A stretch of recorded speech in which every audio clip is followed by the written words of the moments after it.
Drive and Dish NBA is going trendy to start this episode because, man, you know what? There's a lot of social trends that I think we haven't been capitalizing on. Nothing says we're hip like we're going trendy. We're gonna throw in some TikTok filters today. We're gonna throw in some Wordle, but NBA Wordle.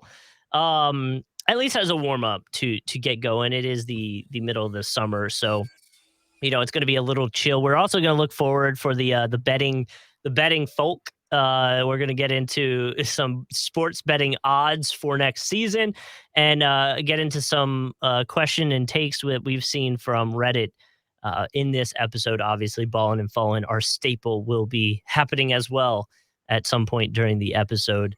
And yeah, usually about 30 minutes in. Y'all know the drill by now. Yeah. I mean, we haven't done hot takes from Reddit in a while. And full disclosure, behind the scenes, we were going to do a mailbag episode this week. And then we kind of realized that we gave you guys like a day and a half to get your mailbag questions in. And I said, you know what, let's let it marinate for a week. We're still in the summertime for a little bit. So that is your also call to action as well, if you will. Tweet Justin and I, tweet the show page at Drive and Dish NBA. My Twitter, Refuse to Lose, is at the bottom. Justin is at Justin C on the air. You can also leave a comment on our Facebook page as well. Any questions, NBA, non-NBA related, summertime on your mind for the upcoming season, betting, fantasy, whatever it may or whatever is on your mind, we'll answer them on the next episode. But yeah, I'm excited. We're gonna bring back hot takes from Reddit today, at least just for one episode.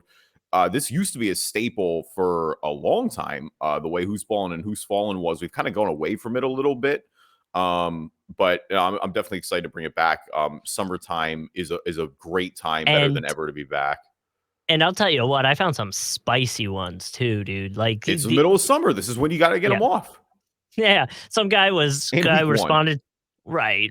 And some guy responded to one of the questions, was like, I'm sitting waiting for an airplane. I have 2 hours and I choose violence, and just fired off like 15 hot takes. And I was like, oh my. Oh, dude, I was on NBA Reddit the other day and there were like 4 anti-Embiid threads. And I'm like, all right, fam. Like, all right, we're not doing this in the middle of the summer. I noticed that too. I don't know what happened, but there's a lot of anti or like let's hate on Embiid stuff going on right now on social media or specifically Reddit, NBA Reddit. But I noticed that too today when I was on there. I was like, oh my gosh, what is happening right now? Like, I don't understand, And one of the hot takes that I found was a little bit of a hate on Embiid. So all that will come later on in the episode. But first, let's do some NBA Wordle. I got to share my screen for what was it? No, it's called Purtle. Yeah. Purtle. No, literally, for Jakob Purtle. That's why it's called. It's amazing. I know, but it's such like a random player name to pick. I guess it's because it fits. No, it's because it rhymes with Wordle, Justin. You're thinking too much here. You're so far in the forest that you're not seeing the trees right now. Don't overthink this. But that's what I'm saying is it just feels, I don't know. It felt like, I don't know, you could find a LeBronal or something like that. Are you kidding me? Is this how we're going to start this? Hating on it rhymes so well with Wordle. I know. Does LeBron have enough? All right, so we'll have to obviously do a little play-by-play of this, but we do have to watch this guess. on YouTube, by the way. This is a great plug for the YouTube channel. Subscribe on Twitter at Drive and Dish NBA Podcast. You'll watch the video version of this. Show Obviously, the audio version drops every week, so you can always find that anywhere you find a podcast. All right. How does a silhouette help us at all? I love it. It's amazing. Other than, I guess, they don't have, noticeable hair. You got to start guess somewhere. I know. Who do you want to start with? It looks like Dwight Howard. That feels like my first guess. All right. Howard it is. We weren't close on any of it. Oh, I picked the wrong one. Oh, you picked Marcus Howard. Jeez. Good Lord. Okay, right. Well, they're not Denver. They're not in the Western Conference. They're definitely Eastern Conference then. Yeah. Wait, so that's saying they are the Western Conference or they're not the Western Conference? Are not. It would be... it didn't light up. Right, okay. It would be green, right. So they're older than 23, which doesn't really help us much because I picked well, I guess it kind of does. 5'10". That doesn't help us at all in the NBA. All right. So it's not a guard, though. That's helpful. It's not a guard. Yeah, so let's go with Bam. So we're just fully bailing on Dwight, huh? Yeah, oh yeah. Okay, see? Okay, so it is close to a center or a forward Their number is lower than 13. They're taller than 6'9". They're older than 25. We are not in the right division. Oh, so it's not Dwight Howard. Man, I was like, Justin, if this is Dwight Howard, I swear to God. No, it's the Southeast Division will spare us a little bit though. Okay. Bam was a good guess though. So we're down to center forward. Though center forward isn't really helpful, I guess. Lower No, than not 13 really. is pretty helpful though. Yeah, lower than number 13. I'm trying to pull up. So I do mean, we want to go? taller than 6'9", so you're going with a big, obviously. Yeah, you got to go with a big. Is Al Horford taller? I think so. Yeah, Al Horford's a good guess. I would say Al Horford. What's his what's number? What his number's higher, right? Oh yeah, no, Al Horford's 42. Never mind. What about like Lamarcus Aldridge? Lamarcus Aldridge is still in Brooklyn, right? No, he's in is he on Chicago now? Yeah, but where was he last season? He was in Brooklyn last season though, right? Oh yeah, he was in Brooklyn last season. I think. 12. I know he's 12. Should we try him? It would be out of the division. It would be taller. You want to try it? I think so. Yeah, I like it. I like it for the third guess. Okay. Brooklyn's close. I don't know what. Maybe that means they're close in proximity. Well, no. So does that mean he played for Brooklyn? I don't know. That part I'm confused about. Well, they're not. So it says we are okay. Hold on. So we are correct on the Eastern Conference. The division is still wrong. Brooklyn is highlighted yellow, which I think means we're close, but that confuses me. Or maybe they played for Brooklyn, but aren't playing for Brooklyn right now. Yeah, close on the center forward position. We're getting close now with 6'11", which means we're getting close to 7-footers. Yeah. Well, so here's younger than 20. Oh, younger than 37, and his number was 21. So we still have to go low on the number. Oh, so he was 21. Okay. Well, so here's the thing. If he's in the Eastern Conference, it's not in the Southeast and it's not in the Atlantic. So that means there's only one possible division it could be in. So that narrows it down, and that's the Central. So that narrows it down to Milwaukee, Chicago, Cleveland, Indy, and Detroit. Okay. You got center forward position. You said it's taller than 6'11". Is Giannis 7 foot? Yeah, Giannis is definitely 7 foot.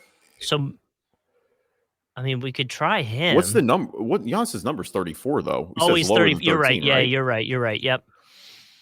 So it's not Giannis.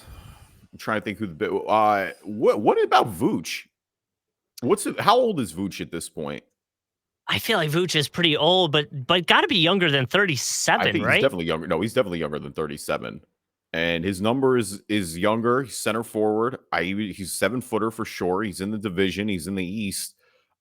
Man, I think it might be Vooch, dude. I like Vooch. You like Vooch? Let's see. I'm feeling good. Oh, we're getting close. Okay, right. So Chicago is not the right team. We're farther off with the team apparently. No, so that's fine though. But that knocks one down because we've got 4 guesses left. So you've got the East. We've got the Central Division. We've got the Central Division is correct. Position is definitely center. That's the thing. It's a pure center, so that's good to know. He's only 6'10" apparently. Yeah. Okay, so we got to go taller. I thought he was sneaky 7 foot. Okay. And he's older than 31. So Vooch is 31. So it's in between the age range of 37, 31, and higher than the number 9, but lower than 13. Oh, we're really drilling down here. Oh, dude. Oh my God. We might be the worst. Is this Brook Lopez? It's got to be Brook Lopez now, right? Because Brook Lopez is 11. Bro, yeah, you might be right. He's taller than 6'10".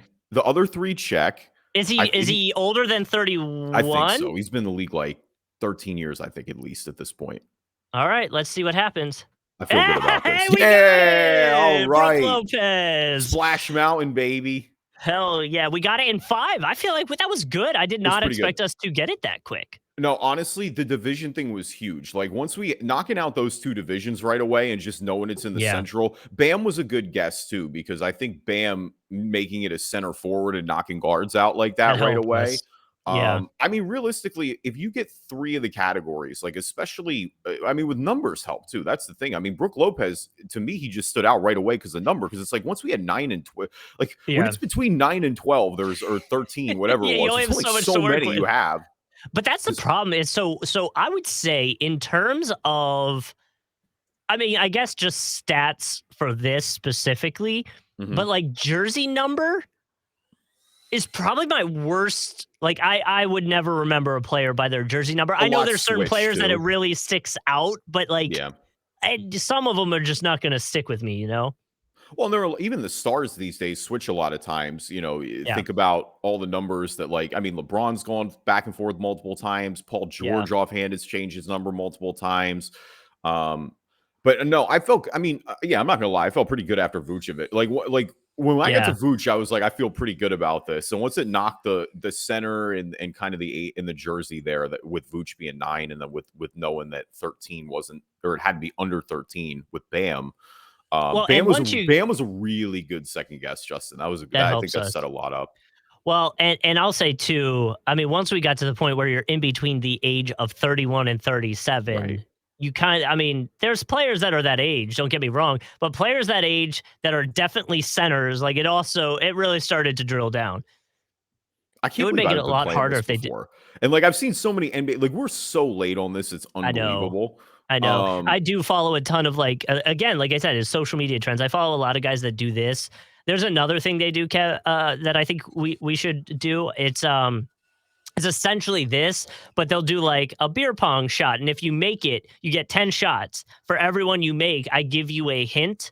And it's mhm. kind of like same thing, like, all right, they're in the Eastern Conference. And then after that, it's like, all right, they're in the Central. They play center. They are 7 foot, like stuff like that. It drills Yeah. down. And as however many you make, how many hints you get, and then on the video it says who it is, so you kind of like play along and try to figure out who it is. All right. So what do we got here for because this TikTok thing is a little Oh yeah. different too now. We're gonna kind of draft teams, but we're not really gonna draft teams in the way that you would expect us to draft teams. Right. So how this works is there's like a filter that's a random generator of NBA teams. And so what we're going to do is we're going to throw Kevin through the gauntlet, and Uh-oh. you're going to have to draft your team based on the player or based on the team that you get, but we're Okay. going to go in order: point guard, shooting guard, small forward, power forward, center. So the pure 1 through 5. We're going to do the 1 through Mhm. 5 order. Okay. 'Cause 1 that's through different. 5 Because if you order. pick best player available, it's real easy on each team. If anything, it'd be Right. the fit at that point. Because it's like, if you get the Sixers and Denver back to back to start, it's like, well, are you really going to draft Jokic and Embiid, even though they're Probably. clearly the best players? I mean, yeah, they're clearly Probably. the best players on each of those squads. But So what I'll do is we will I got to turn this around. Oh, and I got to turn off the music. Okay. So what I'm going to do is I have to use this filter. I think it'll pop up on you. It does. Oh, I love this. Oh God. So I'm going Youth. to so I'm going to pull up this. This is like, I feel like I'm like a fourth dimension right now with this camera looking into a camera, looking into a computer screen that's looking at you. Yeah. So we'll go, and I will tell you the NBA team that you get once the filter's rolling, okay? All right, here we go. Oh, it Don't does set play me up. music. Oh, look.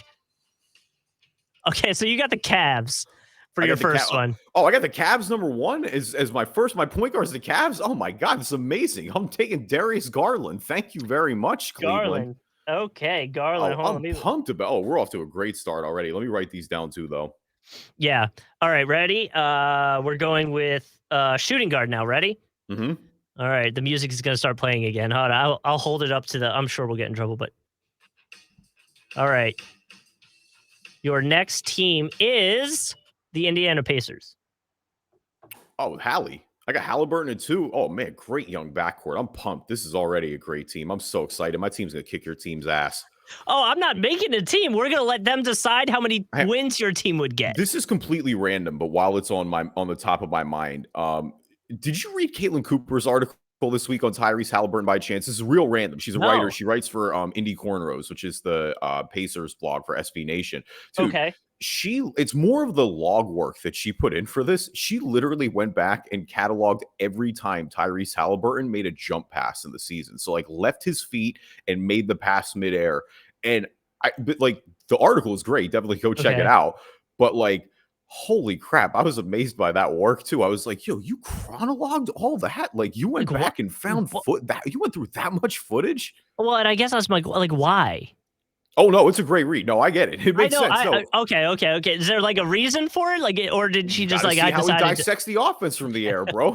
Listen, I learned something a little bit. Okay. All right, back to the team. So you got Halliburton and Garland. I gotta get the filter rolling again.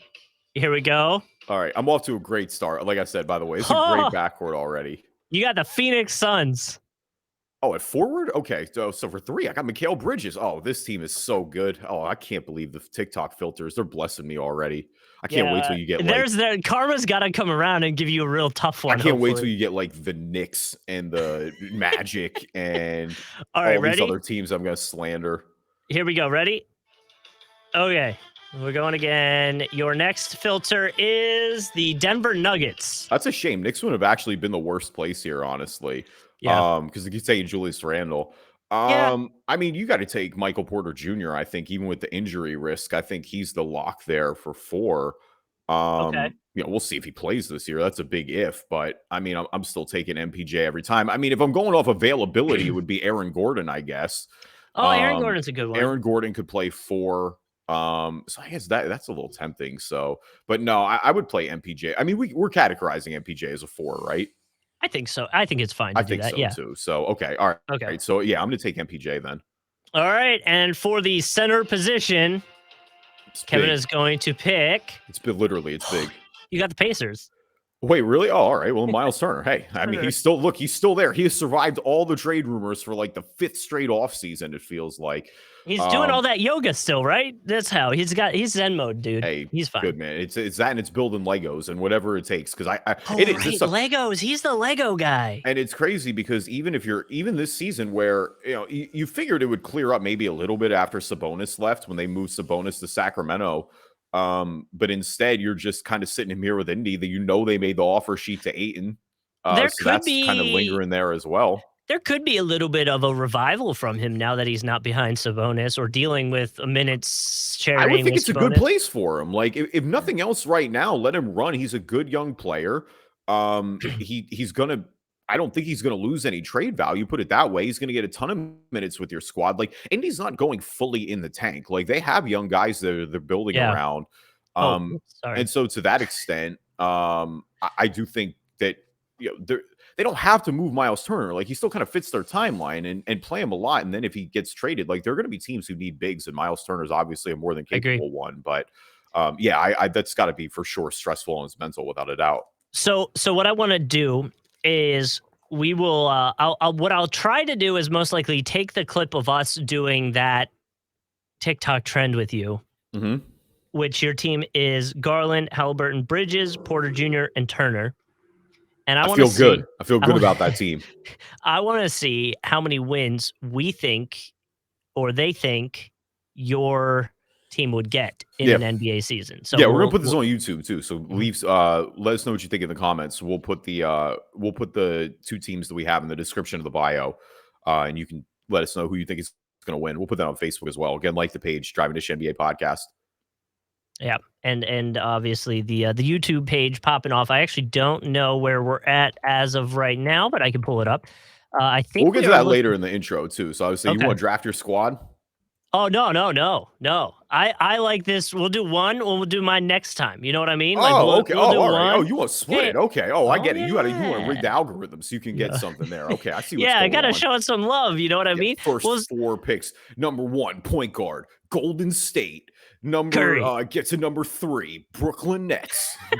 See what's going on. Yeah. You know, we got to rig the system a little bit. Darius Garland at the first pick though was great. I mean, I would have been ecstatic right off rip, right there. Yeah. I already got one young killer for sure. It's a really good young team. Now, from looking at it, you don't have that star aspect on the team. I don't. Darius Garland's not a star, you don't think? But it's not like, you know what I mean? It's I feel not really like, good about DG going forward. I think that dude's really going good. forward, yes, but you don't have like that Steph Curry, that Luka, that Embiid, that Giannis. You know what I mean? You don't have that big star name on the team. Yeah, that's fair. I don't have like none of my current players are top 10 in the league. The biggest thing with me would be the injury with Michael Porter Jr. I mean, if Porter Jr. is healthy, the upside is off the charts. Like I would argue Garland and Porter can be all the star power you need. Bridges is going to be elite in his role. Halliburton's going to be elite in his role. Miles Turner will do the dirty work that you need him to. And at that point, I'd feel, but again, that's a big risk. And obviously, the second selection there would have been Aaron Gordon. Aaron Gordon's a good player, but the upside is obviously significantly lower with Aaron Gordon than it would be with Michael Porter Jr. is here too. We kind of saw that in Orlando a little bit. AG's best suited is like probably a 3 or a 4 option at this point. But yeah, no, we'll yeah, I guess we'll draft your team next week. A warm-up jumper. Say it works for me. I'm ready. Well, again, if some suspect happens with the algorithm, you know what's going on. Just saying, we come out and I'm just getting like Clippers. Well, I could even go Lakers. I feel like getting LeBron would be nice. Oh, you get LeBron at 3. I was gonna say, wait, you want Russ at 1? I was like, good luck. Yeah, give me Russ. Actually, what would you do if you got Lakers first pick? I mean, we're not. You draft Russ. You don't have a choice, dude. You don't have a choice. There's nobody better. Like, I mean, that's what I mean. Like, do you just go with somebody? Like, do you just to not have him pick someone else? I don't know. First like TikTok franchise trade in history. Oh man, I'm not getting paid for this, so I didn't have the bag next to me. But I tried the I have a buddy who works for Frito-Lay, and he gave me a bag of the jalapeno lime Anthony Davis chips. They're pretty good, man. I'm not gonna lie. Like, you have to like lime. I'll say that. If you don't like the flavor, you are not gonna like that chip. I really like both those flavors. I think Davis is on to something with that one. I got pretty I went through a really weird chip kick during vacation when I was down at the beach. Oh, it's a great beach food. That's why. Yeah. And so a family friend brought these Lay's chips that were flamin' hot pickle flavored chips. Okay. They were good, but my God, they were hot. Like they were actually hot. Like it was to the point you could only eat a few before you had to like chill out. Like, you know what I mean? It's really interesting sometimes with that. So like Trader Joe's, we're going really off topic. We're going left here for a little bit. Sorry, gang. Trader Joe's has these like, they're essentially rolled up chips. They're like little taquitos almost. But they have chili lime ones. Ooh. They're super delicious and they super kick, in my opinion. Now, let me be as clear as possible. I put hot sauce on my eggs every morning. Yeah, I do too. Yep. Hotter wings. Like I'm generally a pro spicy food. I'm not one of those psychopaths who's eating like Carolina Reapers. You're not going on hot ones no, I'm not getting my Thai food at level 6. I'm probably sticking around like a 3 or a 4. But I'm also not one of those who's like, oh, black pepper makes me hot. Like I can't eat anything either. Not to totally put my wife on blast, but I bought I bought mild salsa the other day, and she was like, "Oh my God, you got hot salsa!" I was like, "Oh no!" I was like, "Come on, it's mild. Like, what do you want from me?" Make a lower level than this. They literally can't. Like it was. I was laughing so hard. But no. Wait, where are we going with this? I totally lost it. The Trader Joe's. The chili lime roll, dude. It's so interesting. It's like my girlfriend tanks those, and it doesn't really like spicy food though. And for me, like I like spicy food. I can eat like a couple handfuls, but I'm like, all right, I'm good for a little bit. Like, your mouth is is feeling it. Yeah. But yeah, no. I had oh man. I had some great wings the other day too for the first time in a while, but we're not about to start the Cindy Kevin's Eats podcast. We'll save that for the other day. Welcome everybody to the Drive and Dish NBA podcast. No 3-week break this time. We promise. We're back as normal. We weren't going to let you down. My name is Kevin Rayfuse. Joining me as always, my co-host, Justin Kuzart. Today, I get married to my best friend. That's super wholesome. But I want to give a follow-up tweet that happened 2 minutes after that tweet. From the same person. Oh no! What are they advertising at this point? What best friend are they marrying? Nothing. They said, just to clarify, Boban and I are not getting married. Oh man! Shout out to Tobias Harris tying the knot. Paul George tied the knot recently as well. So shout out to him. Hope they had a wonderful wedding day. I'm sure Boban was there. I'd be disappointed if Boban wasn't. Yeah, he has to be, right? Yeah, of course. I mean, that's like an NBA Twitter love story. But imagine like it's like, so say he's one of the groomsmen. I don't know if he is or not, but like, could you imagine like Tobias has like all of his NBA buddies, and then like say you were a groomsman too. It would be like these towers, just like average person, average size person. You know what I mean? Like, No, there's nothing that makes you feel like there's nothing that you don't realize how large seven. And I guess right, Vooch is only technically 6'10" according to Pirtle, but like when I held the door yeah. for Vooch, it was like, whoa, hey, bud. Well, even that, I remember Porzingis. He walked by, and I was just like, Oh yeah, whoa. KP. Yeah, KP. I mean, dude, even Kevin Durant. Like Mhm. we saw KD in summer league. KD's 6'10". Like, and he is 6'10". Yeah, There's oh no yeah, lying on that stat sheet. I yeah, know that's the for thing. sure. Everybody in the program, they always try to finesse another inch or two out of it. But that's just how the NBA goes. It's like the same thing how they, in football, you tack on an extra 20 pounds. Leave us a review on iTunes, good or bad. We'll read them on the podcast. If you're not an Apple user, Google Play Store, Spreaker, Spotify, TuneIn, Amazon Music, anywhere you find a podcast, you can find us. Yes, and YouTube, we're looking for subscriber number 47, so feel free to hit us up there where you can watch the video version, and when we're doing some video-centric things, you can kind of get the context clues to those. Yeah, if you're a Utah fan too, Andre Karolinko, that's a good one to have. He had a good run there with Utah for a little bit. Mm-hmm. And now a word from our sponsors.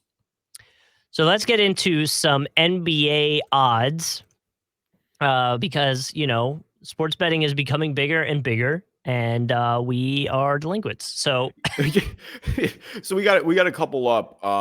We're gonna do a number of I mean, they have futures bets for everything, obviously, and yes, kind of not really just the betting aspect too, because obviously there's that, but there's also I think this is a good way because we're in August, we're not going to start doing team by team previews yet, but this is kind of a good way to set the table a little bit going into the season. Preseason and training camp is going to be here a lot sooner than we think.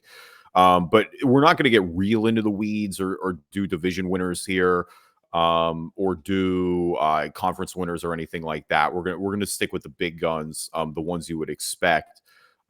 Which I guess we should start. We should start with the outright winner for the NBA Finals next year. And again, there are different odds in different places, but this one surprised me a little bit. So the top 5 are the Celtics, number 1 at plus 550. Then the Warriors and the Suns at plus 600. The Bucks and the Clippers are then at plus 700. The next 2 teams after that are the Sixers and the Heat. The Sixers and the Heat are at plus 1400. The Grizzlies, the Lakers, the Mavericks are at plus 1600. The Nuggets are at plus 2000. The Nets are at plus 2,500, and then you start getting to the Pelicans and the Hawks are at plus 5,000. The Raptors are plus 5,000.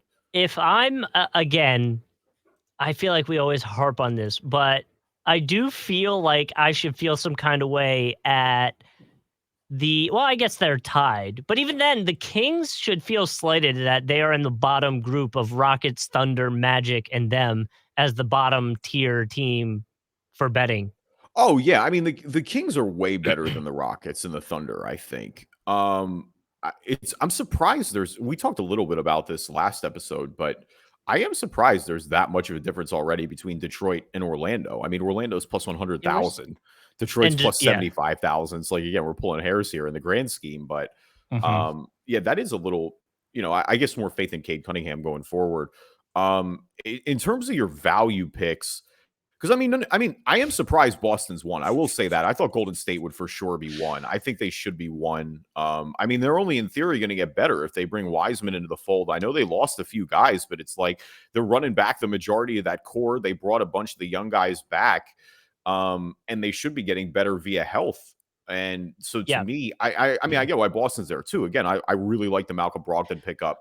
Well, I think in particular that addresses one key issue for them, but it's really hard to go back to the finals too. Like, I'm not ruling it out for Boston, but it's like they're going to have a gauntlet in the East. I think more of one that's in the West. I also think there could be a little bit of the Kevin Durant potential in this right now. There's a lot of talk about him potentially ending up with the Celtics, so I feel like that could be also pushing the Celtics up to the top there a little bit, because that definitely makes them a contender. They're already kind of a contender, at least in the top 4 or 5 that we would put in the East, and then obviously getting Kevin Durant's gonna elevate that even more. So when I saw that, my first thought was, oh, they really think Kevin Durant's going to the Celtics. I think Boston and Milwaukee should have the same odds, though. I guess that's my point. Like, we saw Milwaukee go to 7. We just saw them win a title a year ago. They didn't have Chris Middleton. Like, Yeah. I have a hard time not having Milwaukee as the favorite in the East next year going into it, the preseason. Again, they just have the best player in the NBA. I don't think that they should be that much different. I mean, again, it's a minor difference. Milwaukee is the second best odds in the Eastern Conference for sure, but I wouldn't really go that route. I would have Golden State a little higher than Phoenix too. As crazy as that sounds, like Phoenix to me, Golden State just won the title. Phoenix is back in prove it mode. The way they got just absolutely embarrassed. I know bringing Ayton back is huge, but it's like I do have a couple questions the way that ended. Like that was a jarring loss. Yeah. One And I that wonder if they do the approach of they're not necessarily, they were the highest obviously winning team in the league last year by a good bit. So I wonder if next year they kind of switch the focus of like, well, we're not necessarily worried about being the number one team with 60 plus wins. Let's just super focus on the playoffs, Yeah, you got to hope it's not an aberration like that, or that it is an aberration, I should say. Like that's the Mhm. thing is you got to hope that that's not one of those losses that just, because there was the potential after that where it's like that rattles you to the core, where it's like that's one of those where you reevaluate everything you did essentially, which is Mhm. crazy for a team that just made the finals 2 years ago. And I don't think Phoenix made the wrong decision here. And I think bringing DeAndre Ayton back really helps, Yeah. smooth a lot of that over, kind of remove some of those distractions. I do think it will also help that, the Warriors will have the target on their back. Like Phoenix had the target on their back as the number one team all year long. Golden State's, again, top dogs until further notice. Right. I completely agree. Another one that obviously I think would be the biggest jumper from last year is obviously the Clippers, which I think Yeah. everybody is on the same page as. We kind of feel like that's probably what's going to happen anyway. Clippers are They'll an be in the easy jump mix. potential. Yeah. Assuming they're healthy, I mean, you could make a strong argument that the Clippers are the favorites on paper to win the Western Conference. Now, again, Mm, that's a lot of health because we didn't see Kawhi Leonard play at all last year. Paul George has obviously dealt with a number of health issues, came back late and looked great. yeah. The depth is great. They're extremely well coached by Ty Lue. All the arguments are there. I'd love to see a Clippers Warriors hypothetical matchup. I think that'd be an all timer. But we will certainly see on that front. That again, they just need everybody to be healthy. But yeah, that's an easy call to see them rise in the ranks there. Sixers Heat both plus 1400. I thought Miami would get a little more respect here, Yeah. just because of the Sixers. Like again, I mean, even I as a fan am in prove it mode to me. Get past the second round, then I'll start to take you more seriously. Like I think they are better than they were last year. Like, let me be as clear as possible. I think the depth is better. I love the PJ Tucker signing. I love picking up DeAnthony Melton from Memphis. But Miami's done this before. Like Miami's done this multiple times now. We know what Jimmy is.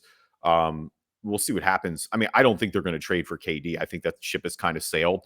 But you got to feel good about everything else too. Especially if Kyle Lowry could stay any semblance of healthy. Lord knows he wasn't in the playoffs. The sleeper one for me is Denver, and I feel like I've been saying this for years, but man, they're going to get Jamal Murray back at the bare minimum. MPJ is more for sure of a wild card than the other ones are, but I feel really good about Murray getting back in there the way Jokic is playing. I liked a lot of their pickups. I'm going to get KCP. I think he's somebody that's going to fit really well. I think Aaron Gordon is going to benefit again from having Murray back and not having to be as much of a focal point of that offense. Like, I think Denver, if healthy, could legitimately be right there too and win the Western Conference. So the fact that they're at plus 2,000 compared to the others, which is the best one is plus 700, like I think there's a lot of value there for Denver. I agree with you. I wonder if this means from like a casual fan perspective or, Vegas's perspective, um, that they think even healthy, the Nuggets just don't have it yet. I With disagree, and I mean and I agree I'm a too. big Nuggets truther. I've been for a while. Like I think if the Nuggets are healthy, they could be arguably the best team. I truly believe they're in Golden State, Phoenix, Clippers tier if they're healthy. I kind of agree with you, and it could be like a recency bias just because we've gone a whole year without seeing them essentially healthy. But at least that's the vibe I got when I saw them so low. Is like, oh, somebody somewhere thinks that they don't have it. They remind me of the Clippers, Yeah. where I was so impressed with what their depth did and what their starters did without clearly missing like two of their key guys, how they stayed afloat like Hmm. that, how they made the playoffs, how they were competitive the whole year. Yeah, I added Jamal Murray to that mix, and I do think that they can kind of take off here sooner than later. And again, that's without MPJ playing. That's assuming there's no Bones Highland development. Mhm. There's a lot of things that can go right. Is this the part of the podcast where I say if you're betting on Atlanta, you should Venmo me $10, and then I watch them go to the conference finals? If you, I hold really on, thought it was ready? going to hit. Yeah, if you, here we go. If you bet $10 on Atlanta, hold on, I gotta pull them up. $10 on Atlanta with this site that we're on right now, you would get yourself, where is it? You would win yourself $510 this time. There you go. Okay. Well, that's So not nearly as good as it was before. But we're there. No, I mean, I'm trying to think of other value ones here. San Antonio should be way lower. How on earth is San Antonio plus 25,000 over like Detroit and Orlando? Like San Antonio's actively trying to lose games and just traded their best player. where? Yeah, where? Oh, wait, I don't even see them on here. San Antonio is in between New York and Washington. Where the heck? Oh, okay. I mean, yeah, like if I'm New York, I'm a little pissed off about that, right? Like they're trying a little harder than that.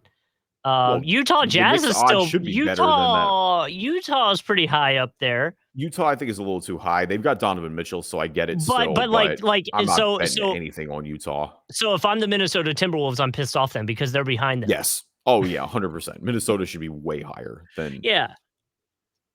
No, So that's crazy. Minnesota being behind Utah is actually that is one of the most disrespectful one of the bets I've seen so far. So are the Pelicans, honestly. Why on earth are the Pelicans ahead of them? Ahead of Minnesota. Why are the Pelicans ahead of Minnesota? I would rather the Pelicans be up there or closer to them than Utah at this point. I agree with that, but I'm saying that's a big bet on Zion being healthy. I get it. Yeah, But yeah. like we saw it with Minnesota last year. Minnesota got better. Like even with the Pelicans getting in there, that's a big leap of faith in Zion's health. I mean, New Orleans is the highest ranked team that is not Brooklyn or Denver.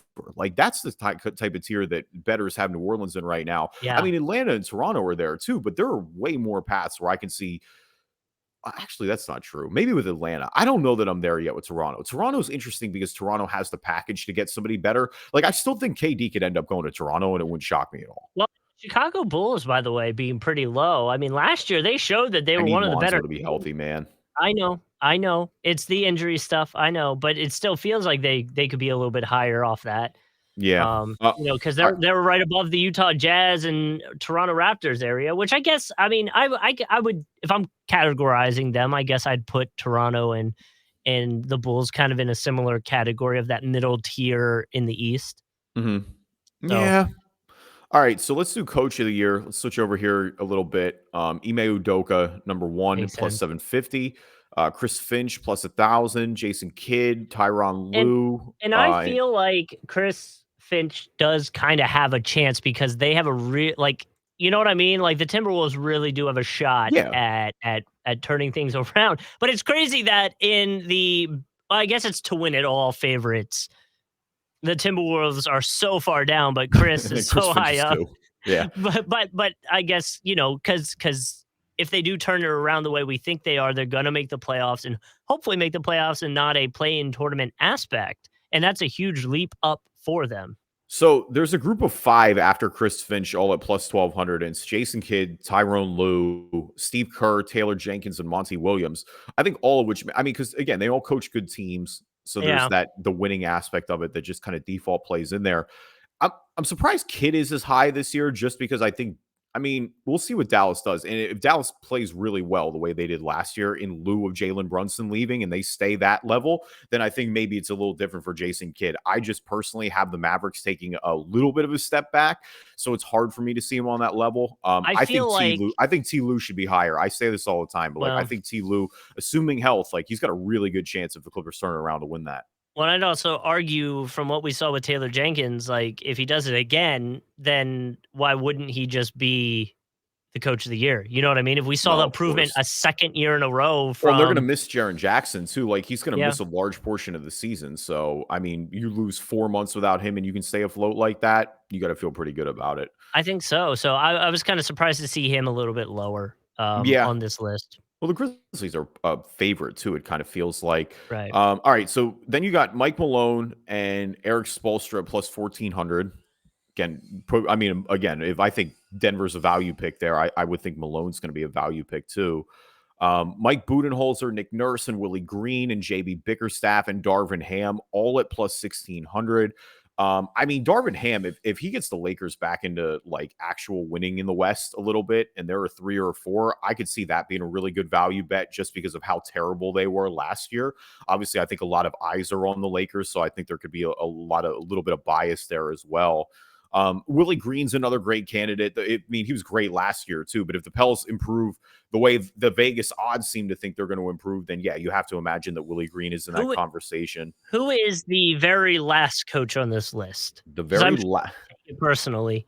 It's a 3-way tie between Mark Deneau, Jamal Mosley, and Steven Silas. Which, you know, you can't really. I mean, Steven Silas is coaching in Houston. He's not really trying to win games right now necessarily. Jamal Mosley is the same way at this point. I mean, I think it's a little different with him because, you know, I think he shouldn't be as low because if they are better than expected, I think maybe there's some more value there over somebody who's, say, coaching a team that isn't going to do that great. I mean. Mark Deneau is coaching OKC, so again, sort of the same deal there. It's a development year, but that's not really. I feel like so.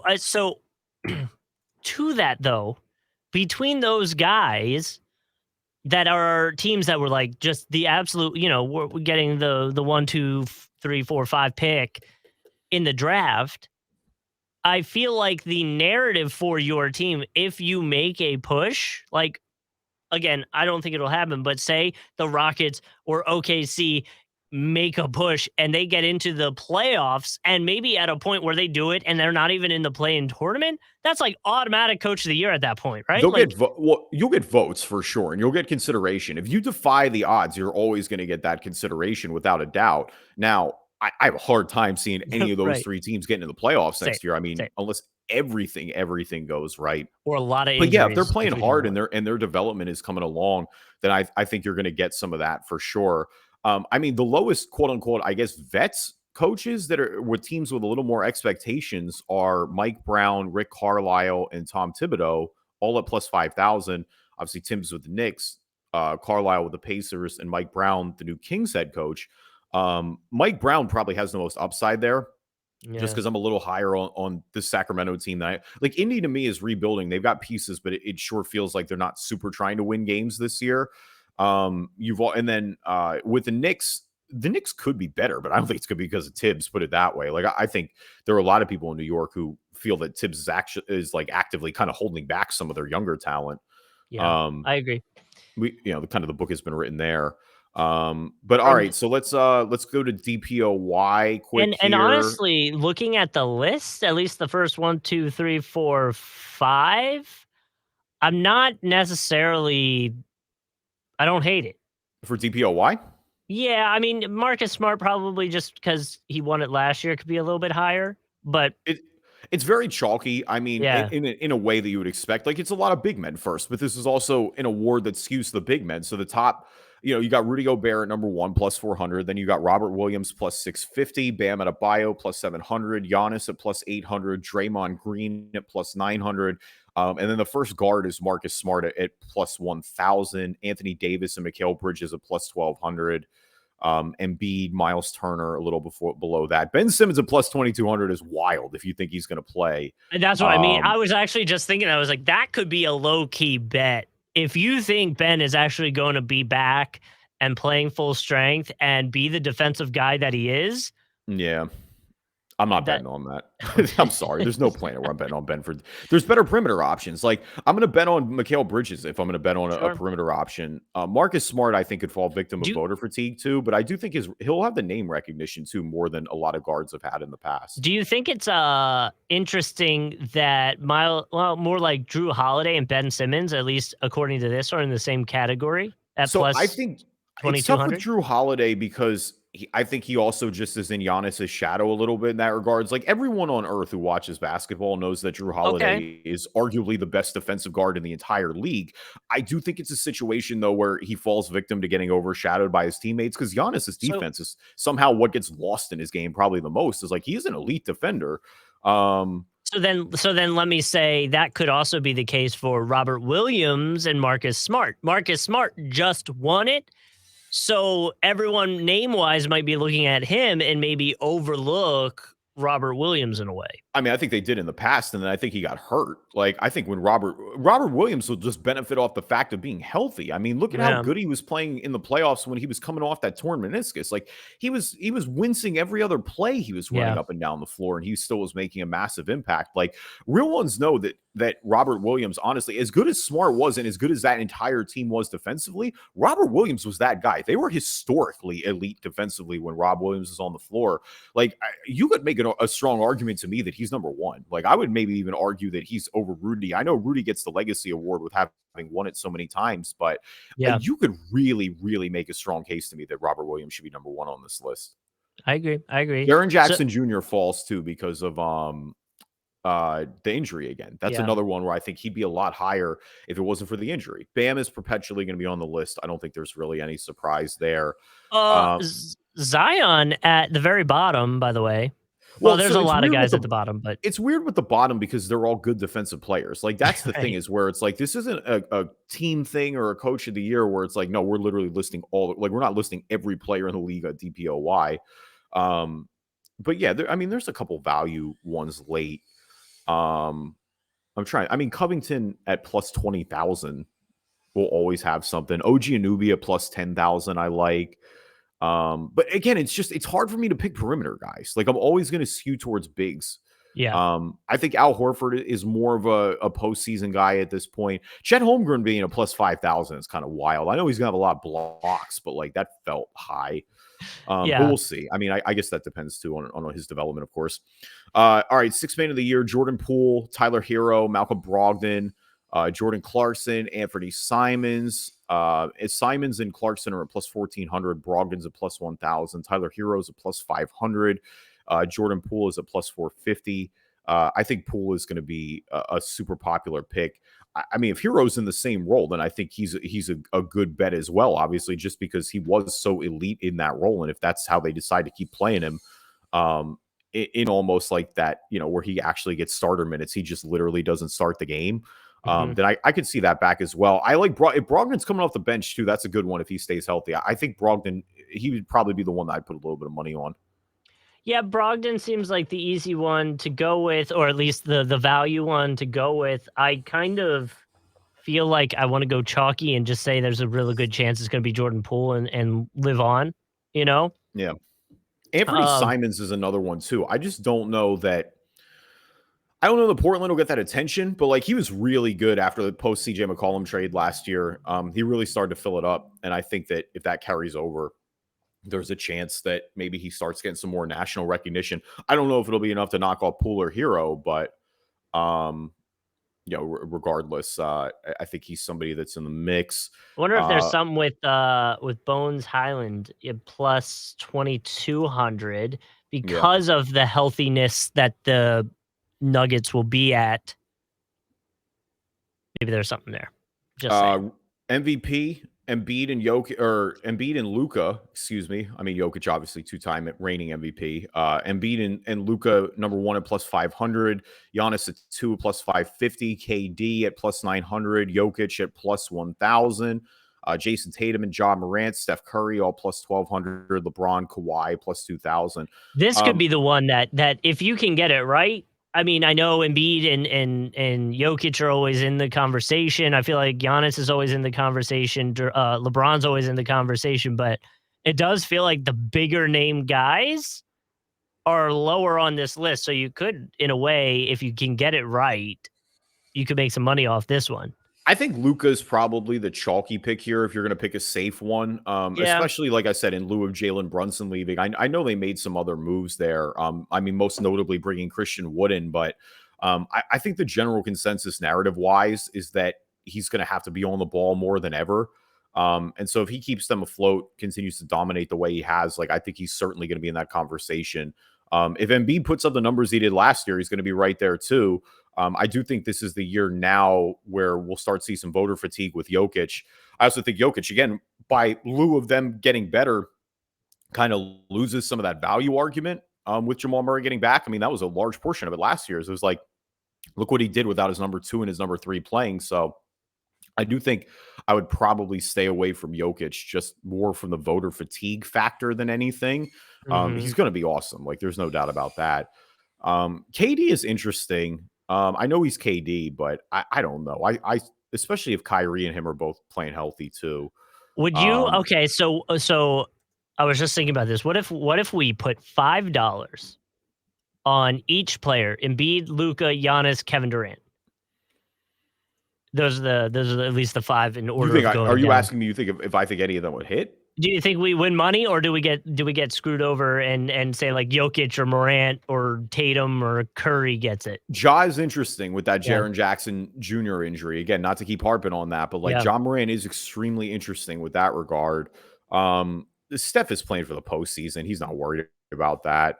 I mean, same with like Jimmy Butler. I mean, Tatum is the other one that I would watch. Like, I could see Tatum making that rise, but no, I feel like if you took the top 4, you feel pretty good, because I think Luka or Giannis realistically are always safe bets in this case as well. So I don't really think you can go wrong there. Lower ones on the list that are pulling up, they got a lot low key. Why is there a Kyle Kuzma MVP bet? Like, why does that exist? Well, I guess he's technically tied with Victor Oladipo. Well, there's a bunch of them. It's like Karis LeVert, Jarrett Allen, Jeremy Grant, Kyle Lowry, D'Angelo Russell, Drew Holiday, etc. Gordon like, Hayward. I'm not going to name all these players. Yeah, if you're betting on Gordon Hayward to win the MVP, that's my call. Like, Venmo me. Just Venmo me. My Venmo is open. Like, if you're going to give money away, I will do something better with it. I promise. Hold on. Justin, Venmo Justin. He'll do the same thing. You're the one in Pennsylvania. You're the one that's allowed to. I can legally bet too. Gordon Hayward right now, if you put $5 on him to win the MVP, you'd win $5,000. Yeah, which feels right, because that's how offlandish and out, like, I just can't believe that exists. I'm more surprised. Rookie of the year, Paulo Banchero plus 300, Chet Holmgren plus 400, Keegan Murray plus 600, Jabari Smith, Jaden Ivey, both plus 700. Not really too many surprises there. I mean, Paulo came in for 2 games that looked great. And I mean, he looked the most NBA ready right off rip. I think that was kind of that was always the billing with Paulo, right? Is that he was going to be the most ready to make an instant impact. Jabari Smith, at plus 700 is interesting. Like, I think he was my consensus number 1 on the board. So I'd be remiss to not have him there. Holmgren's interesting because it's going to be like, well, it's just going to be, it's the balance between the counting stats and what actually wins and what the counting stats look like. Well, yeah, and that's what I mean. It's just going to be who gets the most production opportunity, right? Like, and obviously capitalizes on it, but it's really who's going to be able to put over, 10 double-digit points per game. The team does decent, and you know what I mean? Like, it does. Obviously wins don't necessarily matter for this, but it's more about who's going to see the minutes than anything. Yeah, absolutely. And to that token, I do like Keegan Murray and Jaden Ivey a little bit here too. Like, I think both of those guys are going to get a ton of minutes right off rip, like have the opportunity to make instant impacts on their team. So them being that high works really well. All right, who's balling, who's falling? Our NBA version of the stock market. We always like to start with the good before the bad. I said it usually comes halfway through the show, and here we are 53 minutes in. So this week for me, I'm going to be a homer and pick Tyrese Maxey. More because of Doc Rivers, honestly. Doc Rivers called him, quote, the most impressive young player I've ever had. Raved about his gym habits, kind of a lot of what we know, a big reason for that development last year. I don't know that I agree with Doc, which is crazy because, I mean, and Tyrese is super special. I mean, that's covered a lot of, in my opinion, like the Sixers would be in a nightmare scenario, even with Harden, without Maxey's emergence. He really has kind of reopened that window a little bit, in my opinion. And you saw that, dude, and Philly fans, I feel like we've talked about this all the Philly fans love him. Because of that work. But this is why, because he puts in the work. He puts in the work and he just shuts up and does his job. Like that, for as harsh as Philly can be, it's really not. You just have to lean into it. Like, all you have to do is pander a little bit and put in the work and not Like, no one's really going to have a thing with Put in that. all it is put in the work, shout out the fans every once in a while, and take one picture with the cheesesteak, and people freaking love you. Dude, the one thing I will say though, I love Doc. Well, I don't know if I love Doc, but I love Doc's hyperbole usage here. I didn't love Doc at the end of the season. Yeah, no, I was gonna say, wait a minute. I'm like, I said that. I'm like, wait a minute. I'm like, no, I don't. But no, I will. It was kind of funny because I'm like, I don't even know that I agree with Doc here in this regard. Cause it's like, yo, Doc coached young T-Mac in Orlando, like Tracy McGrady. Listen, every time I see a Tracy McGrady highlight reel, I instant want to retweet it. Like, he's a prime. Like, man, injuries really did take away. You got to be injuries and the lack of playoff runs really took away from how good he was at his peak. Like, T-Mac to me was a top 5 player in the league. Yeah, well, and the problem is too, like from a coaching perspective or really a player perspective, once you've been traded, you have to be careful how you phrase things or say things because people will always look at it with like are you taking a slight at said past player or coach or teammate? You know, like that's always how that filter is going to be. I mean, it's the same thing we have here now, like all the Jags players coming out and saying these things about Doug Peterson, and you're like, are they saying this because it's a slight at Urban Meyer, who was the last coach? You know what I mean? Like, that's how that filter is. Yeah, I mean, it's a little both. Everybody in the Jag should be slighting Urban Meyer. Glad they have a proven Super Bowl champion, Doug Peterson, in the room. Yes. Sorry, you know, I'm not tired of that yet. I'm never going to be tired of that. Super Bowl 52, baby. My ballin is going to be if I could say it right, not my speech. My speech has fallen, apparently. The WNBA announced a new process for selecting the all WNBA teams, which is not going to be set specifically by position. And so there's a lot of talk as to if this will serve as a way for the NBA to potentially make that change as well after they watch that going forward. Hopefully that is the case. I know we've talked about that in the past, and so we'll see if that's the case. But shout out to the WNBA for giving it a go. Yeah, without a doubt. Going to stick in the WNBA for fallen. Brittany Griner sentenced to 9.5 years overseas in Russia. Sentenced on drug smuggling charges. Obviously, she was stopped in the airport with a weed pen. Free BG. We hope she gets home soon. I don't expect her from a news perspective to be in jail for 9.5 years. I do think that America is going to work out trade with Russia. The Biden administration is working on it now, but the reality is that she's over there right now in limbo. Like, she is over there right now with no set date to get back, with not being around her family, with being stuck obviously in not just prison but a foreign prison. And I heard that from news outlets that were here, I guess, for there to be a potential to go forward on a trade, or for the U.S. to get him, Russia had to, I guess, get a verdict in. So that's like part of this whole process. Hopefully that means that things can move a little bit faster now, but here we are. We could also just stop throwing people in jail for weed, but that's an entirely, I mean, that's an America and a worldwide argument, but that's an entirely different podcast. All right, who's fallen for you this week? Fallen for me was actually going to be one of our hot takes, but I'm going to switch it into a fallen because this guy posted about this website called Pbp Stats. It lets you sort stats by leverage in terms of like how important the points scored were. So you can kind of get an idea of how many points were scored in, like quote, garbage time minutes. And so it was brought up because the person said that a lot of the narrative last year was that LeBron James was scoring his points in garbage time minutes because the Lakers were not good. LeBron scored 91.5% of his points outside of what would be considered those garbage time minutes. And then he listed off a bunch of other players that had pretty much higher percentages than that. And it's falling for me because the argument, in my opinion, is not, I get what they were trying to say, but it's off base because I would say the Lakers were not good. And so LeBron James if they were going to win or if they were getting close, when LeBron is scoring points, the game is close, so it's not going to be considered garbage time minutes. Also, LeBron still scored a ton of points, so I don't know what we're doing here.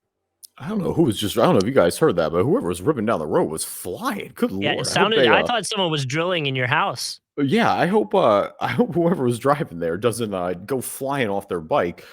No, I mean, yeah, that kind of checks though, right? Because LeBron was playing more. Like the whole argument with the Lakers is that LeBron was playing way more meaningful minutes than he was supposed to. Like that Right, was supposed. right. This was supposed to be the easier, like smooth into portion of LeBron James's career as he gets older, and instead he had to play all those minutes. Yeah, Like if anything, to me, if they were getting blown out, he wasn't playing garbage time because at right. that point you're sitting your 37-year-old and not playing him in a 20-point deficit to, Chicago on a random night in January.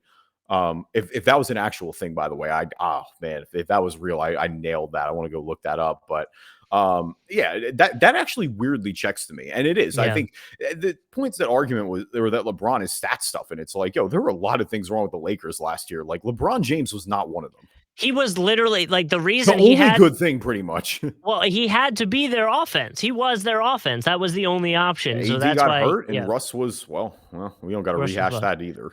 So, but that does switch us over right into, the hot takes that I've been able to find on Reddit.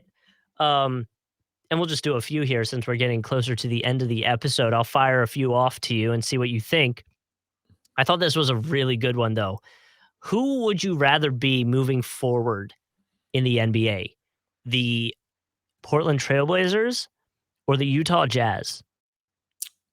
Oh, this is good. I like this. I It's actually 'cause so you're gonna slight either fan base no, when but you pick. I don't think I'm going to either way because I Okay. honestly think there's not that much of a difference. So I mean, the difference right now is that I mean, Portland had quote unquote two max guys that you could move, I guess, with Dame and with CJ. Obviously, they haven't Mhm. moved Dame, they moved CJ. They've got the return from that. But I would argue that Utah previously with Gobert and with Donovan, like each of those guys individually had more value. I also think that like that Gobert trade, it surprised everybody in terms of the value that they recouped. And so to that point, I think I'm leaning Utah just because they have such a runway right now. Like you have all those picks. You've still got Donovan Mitchell if you want to retool aggressively. But realistically, even if you decide to move Donovan Mitchell, you're going to have all the draft picks in the Yeah. world for the next decade. Now, you got to hit on them. Like that's the thing is it's like you can have all the picks in the world, but if you don't hit it doesn't matter. There is something about landing the plane eventually, Yeah. but when you give yourself a 10-year runway, you got to Yeah. feel pretty good about it.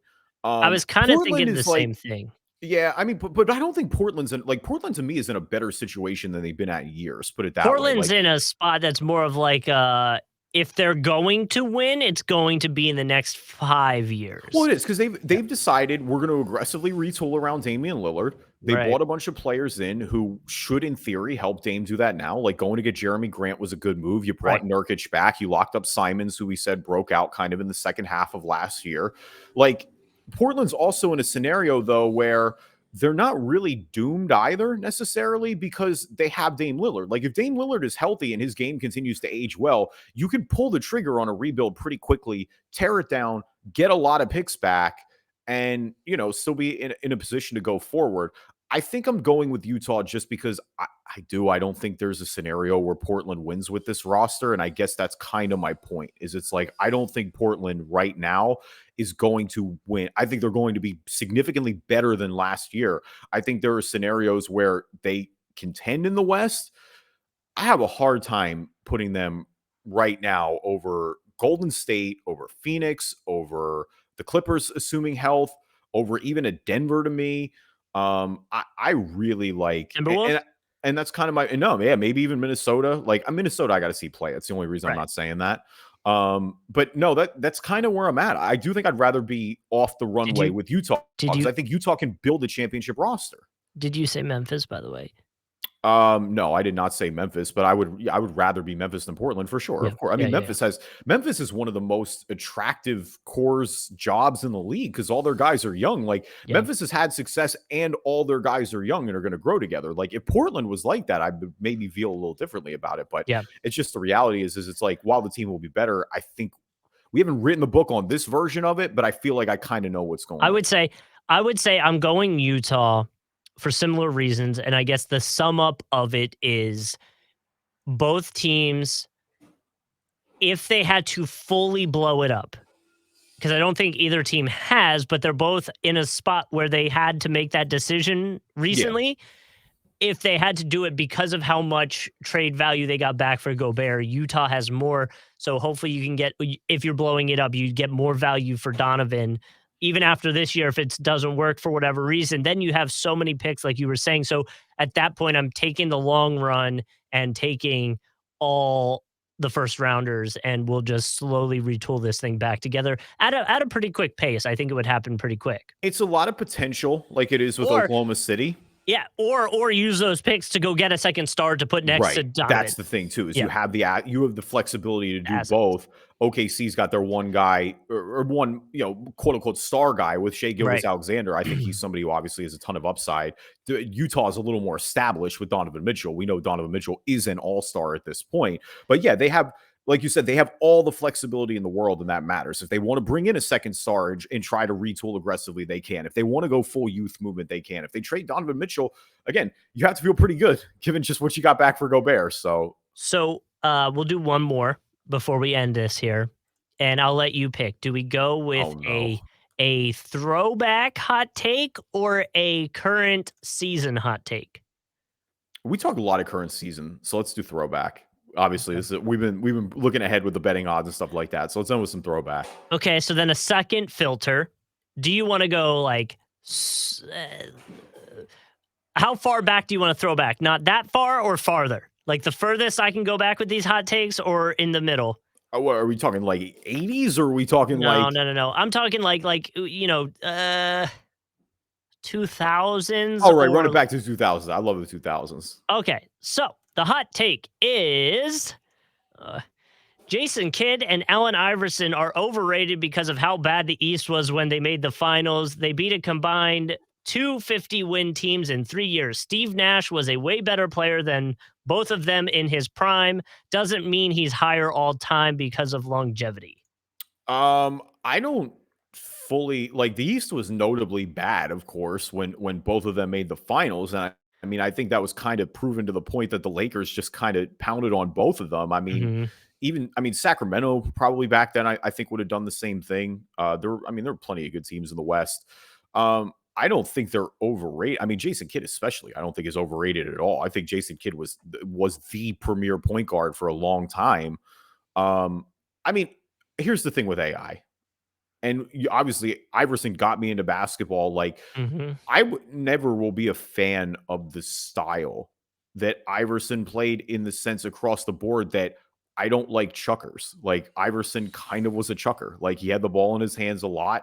He took a lot of shots. He had a lot of usage. Here's the thing. He was an elite one. So it doesn't matter when you're elite at it. Like, sometimes, like, it's like James Harden. James Harden shoots a lot. Everyone bashes DeMar DeRozan for the mid-range game, except he keeps on making them. Like, that's the thing, is like, when you're elite at something, that's the way you play. There are exceptions to every rule, to every mold. I think that hurt Iverson in the later portions of his career. When we saw him, he kind of went the route of, like, a lot of Iverson's game was also based on his just supreme athleticism. And when the athleticism goes, you do run the risk of becoming like way Dwayne Wade's career ended, the way Russell Westbrook's career is ending. Like, not everybody can age like that. Iverson was a good shooter, but he wasn't a great shooter.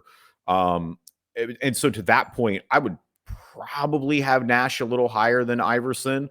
I would have Kidd over Nash, though. I still, like, I got to crunch the numbers. I'm doing this off the top of my head right now. Sure. But I'm hard pressed to not have Jason. Like, Jason Kidd was good everywhere. Like, you're faulting Jason Kidd for taking the Nets to the finals for 2 straight years because the East was bad. Like, that's a lame argument. Yeah. Well, and that's the thing. I thought that one was a bit more high. What's the mini one real quick? Hang on. What's the mini one real quick? We're only in an hour 8. We hit him with an hour 15. I feel like we can give him 5 more minutes for that little gap a couple weeks ago. The mini one was more of a debate. At their very best, who was better, Kevin Love or Chris Bosh? Oh, that's a good one. I like that one. I think it's Bosh. I'm pretty sure it's Bosh. And so what I was thinking is, and what I was trying to take it back to, and this doesn't necessarily say this was like the peak of their careers, but when they were both in a similar position as the quote unquote third person to the trio with LeBron, right? I never heard a problem about Bosh's defense when he was with Miami, but I remember the narrative was Kevin Love's defense was a problem when LeBron was in Cleveland. Oh yeah, I mean one of the from 2016 that like it's the shuffle essentially, but the Yeah. defense Kevin Love played on Steph Curry in that last possession in Game 7, like that was one of the more was like, okay, Whoa. Kevin Love, like all right, like we're here. I would, yeah, no, I completely. I mean, Bosch is a significantly better defender. There's not even a remote doubt of that in my mind. I'm looking And at some numbers here right now. Just neither of them had to be a scorer because they were the third person on that trio. So I felt like at least, although maybe Bosch wasn't putting up as many points as we've seen Kevin Love do in the past, because I remember, Kevin Love was, with Timberwolves. I feel like it was like a 40-point game all the time. But Kevin Love's career high point wise per season was 26.1 with Minnesota yeah, in 2013 and 2014. He I would remember also those years. average 20. He averaged 26 in 2011, 2012. He's an all-star both of those years. I mean, once he got to Cleveland, it's been, I mean, his best points wise, at least, was 19. Bosch averaged pretty consistently. I mean, Bosch averaged 20 for 5 straight years between 05 and 2010. In Toronto? But even in Miami, like when he Yeah. was 30 years old, he was averaging 21 and a half in Miami. Like when he kind of after LeBron left and he took on more of a focal point. I looking at, yeah, I mean, all the advanced numbers are kind of saying the same thing as well. Like it's Bosch, Kevin Love, they both did great in that role. Obviously, they both won championships, but it's like Kevin Love's peak may have been higher, I think. Like Kevin Love's 2013, 2014 season in Minnesota is outrageous. Like Mhm. it is truly, I mean, he had an 8.9 box plus minus. He had a 7.7 VORP that year, 10.6 offensive win share. I mean, and even his defense, like he had a 3.7 defensive win share. That was 2013, 2014. So let me just run up here a little bit. 2013, 24. Yeah, he averaged 26 a game that year. He was averaging 13 rebounds a game, 45% from the field. So I think maybe if you want to argue that particular season was better than anything Chris Bosh did, go for it. But if I'm going with the consistency and the longevity, and like you said, it's certainly better on the defensive side of the ball, I'd go with Chris Bosh here. I think Kevin Love, you could argue, maybe a tiny bit better of an offensive player, but even that, I think, may not fully be true. Like, I think Bosh was way more consistent with it. Kevin Love's peaks, though, were high. They were very high. Yeah, well, I felt like I said, during that season, I felt like it was always, like, Yeah. drop Those early years of 38 Minnesota. points and, some There's a crazy reason amount. LeBron wanted him to be that third option. Like Yeah. he was the most sought after guy. And again, they wanted to, both of them are champions. They both succeeded in that role. They Like got it, Kevin Love, yeah. of course, it was a lot more rocky to start with. But Bosh had felt like got hated on from the fans a little bit more than anything. With Kevin Love, it was like, no, LeBron was subbing him on Instagram. Yeah. Like I remember that. That Mhm. was back in the good old days, back in like season 1 or 2 of the podcast. Thank you everybody for listening to the Drive and Dish NBA podcast. This episode of it, this is technically still season 9. We don't really start season 10 until the actual season tips off. Mhm. But yeah, stay tuned for that. Season 10 on the way. Leave us a review on iTunes, good or bad. I'll read them on the podcast. And just a reminder too, besides the fact that you can get the podcast everywhere, Spotify, Stitcher, Spreaker, Google Play Store, Amazon Music, all those places. Leave your mailbag questions. Tweet us. Leave on the Facebook post if you want to leave a question there for us.